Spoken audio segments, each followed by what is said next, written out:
This is Terror in the Streets, an investigative murder mystery adventure written by Calvin Green for the Lamentations of the Flame Princess game, but really you can play this with any old school D&D like system.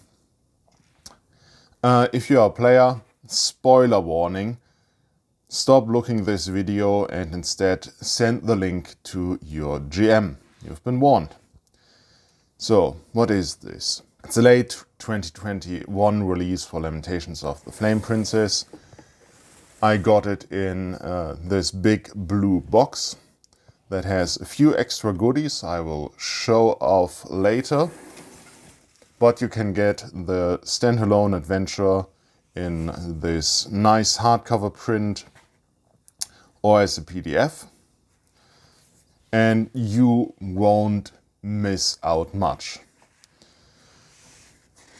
So here on the inside cover we have the GM map, which is very nice and handy, and in the back we have this little city life drawing, but more interestingly maybe that all of the important NPCs are here with their stats in the back of the book, where you can find them quick and easily.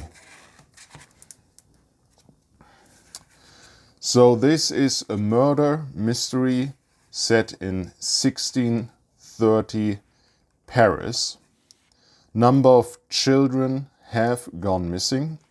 The book starts off with a description of the city of Paris in the 17th century, with all the different districts, key locations, factions,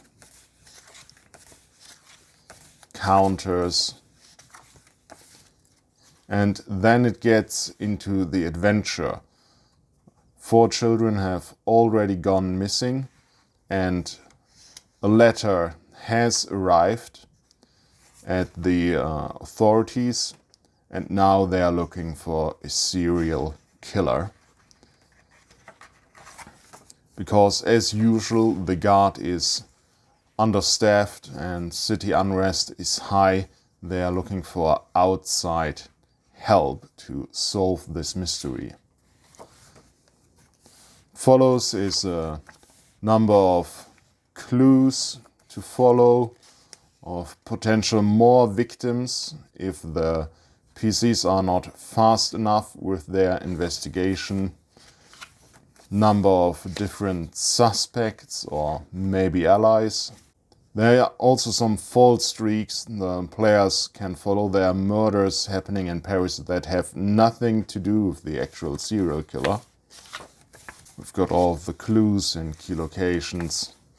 Finally, the encounter with the killer itself, the demon tailor of Paris, who has gone mad and is thinking that he will save the world from a catastrophe if he is doing these killings in the name of his god, and is sewing the skins of all his victims into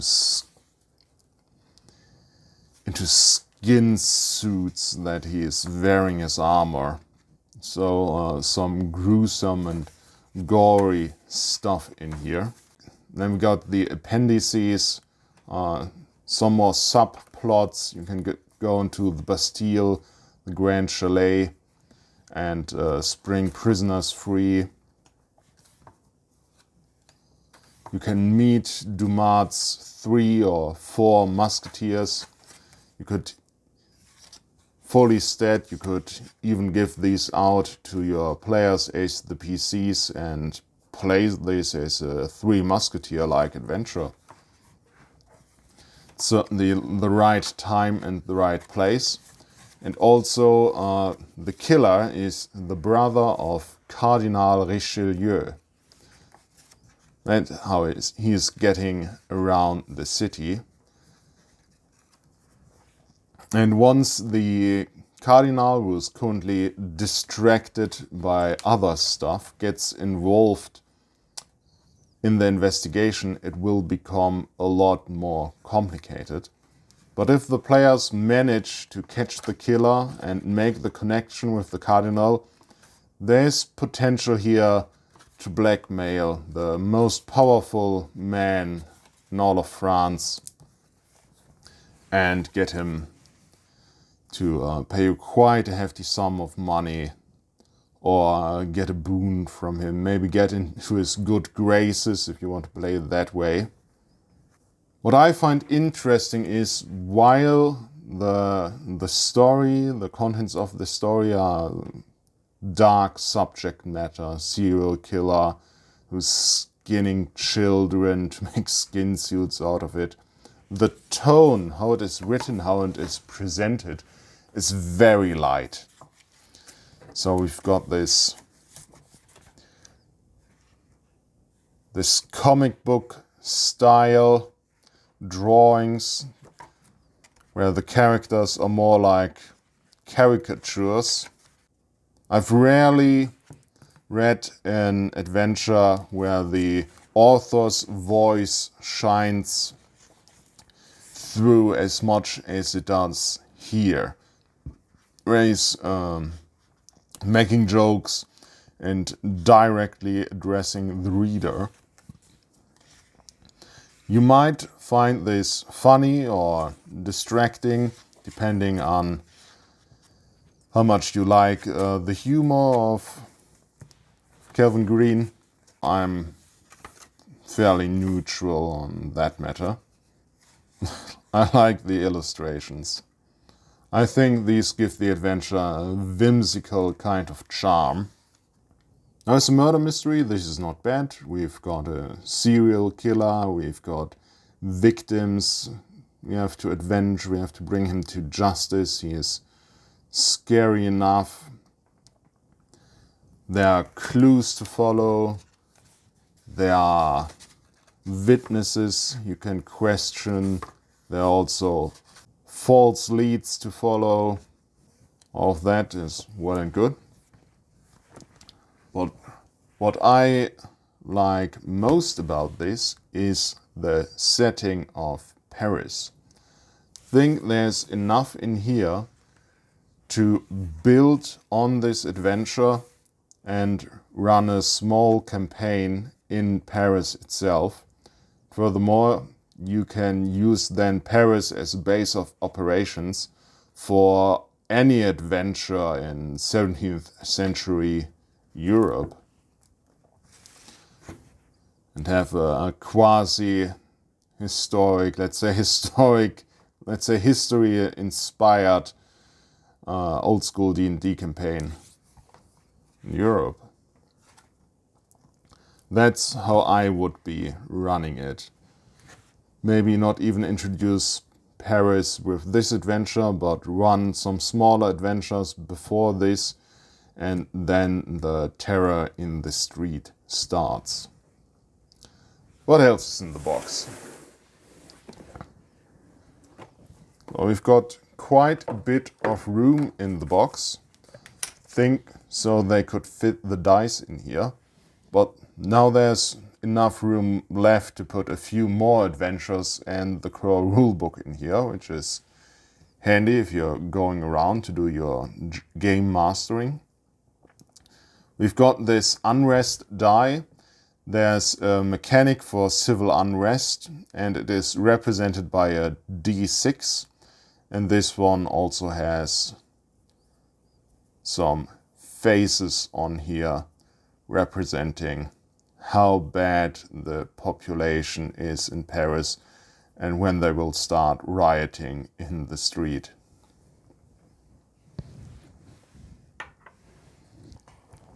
Got a second book.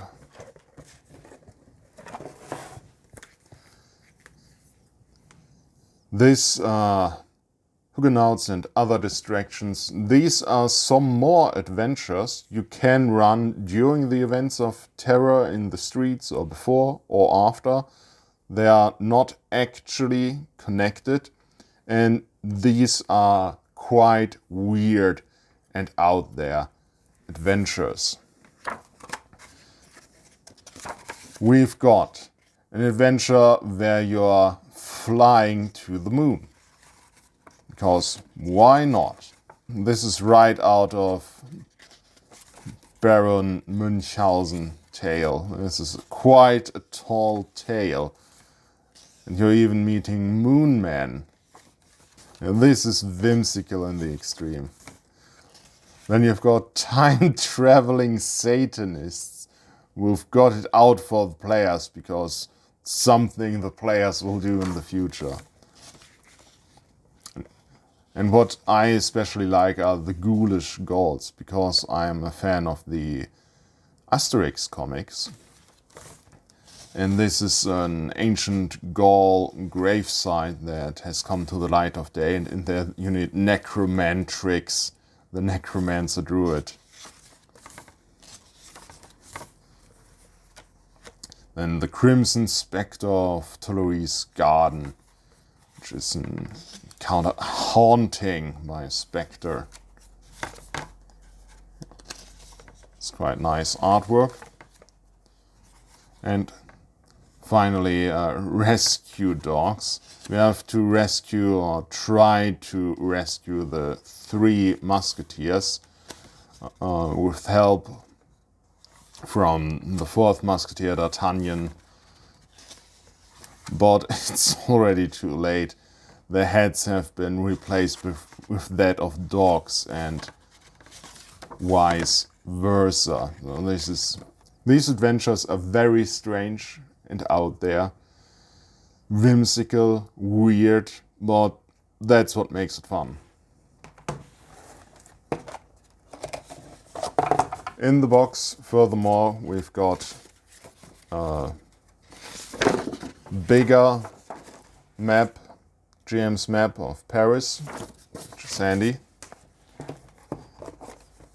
Then we've got a big selection of these print out, cut out and glued together miniatures. This is terrain, this is a city house.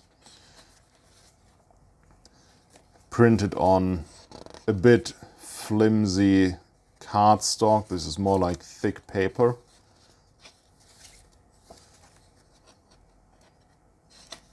Yeah, you can use this to make some terrain. And then we've got this paper miniatures you can use for this adventure. It got all the important NPCs in here and also some Lamentation classic NPCs. It's even one of James Raggi himself. And there's a lot of these paper minis. Quite a lot. Way more than you will need for this adventure. Look, here is a number of undead Gauls. Famous undead Gauls.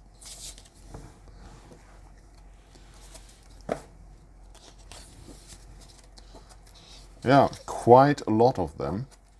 And some handouts finally. This is from one of the Whimsical Adventures. And these are the letters sent by the serial killer to the officials. Which is always a nice handout to give to your players. So all in all, this Big Terror in the Street box set, not necessary to enjoy the Terror in the Streets adventure, but there's some nice stuff in here, and I see big potential to have a Paris-focused campaign in the 17th century. So that's it for today. Thanks for watching, and goodbye.